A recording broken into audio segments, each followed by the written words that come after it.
चला तर मग आज बनवूया अगदी रेस्टॉरंट स्टाईल कोबीची कोफ्ता करी। त्यासाठी अगोदर कोबी स्वच्छ धुवून बारीक किसणीने किसून घ्यायचा आहे। संपूर्ण कोबी व्यवस्थित किसून घ्यायचा आहे। कोबी किसून झाला की त्यामध्ये मीठ टाकून 5 ते 10 मिनिट पाणी सुटेपर्यंत आपण असंच ठेवून द्यायचं आहे। त्यानंतर एका स्वच्छ कापडामध्ये कोबी घालून व्यवस्थित त्यातून पाणी काढून घ्यायचं आहे।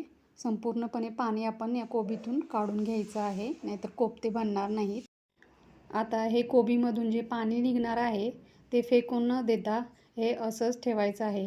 हे पाणी कणिक भिजवण्यासाठी किंवा आपण जी कोफ्ता करी बनवणार आहोत त्यामध्ये देखील ही वापरू शकतो। संपूर्णपणे पाणी काढून घेतलेलं आहे। आता आपण त्यामध्ये एक तो 2 ते 3 चमचे बेसन, त्यानंतर थोडा जिरं, लाल तिखट, हळद, 1 चमचा रवा, 1 चमचा चाट मसाला, 1 चमचा गरम मसाला असं घालून व्यवस्थित मिक्स करून घेणार आहोत। मिक्स करताना ओलसरपणा थोडा वाटला तर थोडंसं बेसन आणि 1 चमचा कॉर्नफ्लॉवर असेल तर ते देखील घातलं तरी चालेल आणि असे छोट्या छोट्या आकाराचे व्यवस्थित गोळे करून ते घ्यायचे आहेत। संपूर्णपणे गोळे करून घ्यायचे आहेत। त्यानंतर मध्यम आचेवर हे तेलामधून आपण हे कोफ्ते तळून घ्यायचे आहेत। कोफ्ते असेच सॉससोबत खायलाही खूप छान लागतात। आता कोफ्ता करीसाठी आपण इथे 2 ते 3 टोमॅटो घेतलेले आहेत, लाल मिरच्या घेतलेल्या आहे, आलं घेतलेलं आहे, 5 ते 7 काजू घेतलेले आहेत, कोथिंबीर आणि याची आपण मिक्सरमधून पेस्ट करून घ्यायची आहे।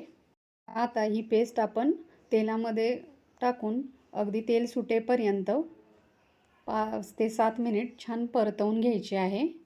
आता अर्धी वाटी दही घेऊन त्यामध्ये लाल तिखट, हळद, गरम मसाला आणि थोडी साखर घालून व्यवस्थित मिक्स करून हे आपण कढईमध्ये घालून घ्यायचं आहे। 4 ते 5 मिनिट मध्यम आचेवर व्यवस्थित ही करी परतवून घ्यायचं आहे। त्यानंतर गरजेप्रमाणे पाणी घालायचं आहे। गरजेप्रमाणे मीठ घालून 4 ते 5 मिनिट ही ग्रेव्ही आपल्याला अशीच उकळवून घ्यायची आहे आणि वरून कोथिंबीर आणि कसुरी मेथी घालायची आहे। कोफ्ते आपण अगोदर नाही घालायचे आहेत, ते ऐन वेळेला जेव्हा सर्व करणार आहोत तेव्हाच घालायचे आहेत। आणि रेसिपी आवडल्यास प्लीज लाईक, शेअर आणि सबस्क्राईब। थँक्यू।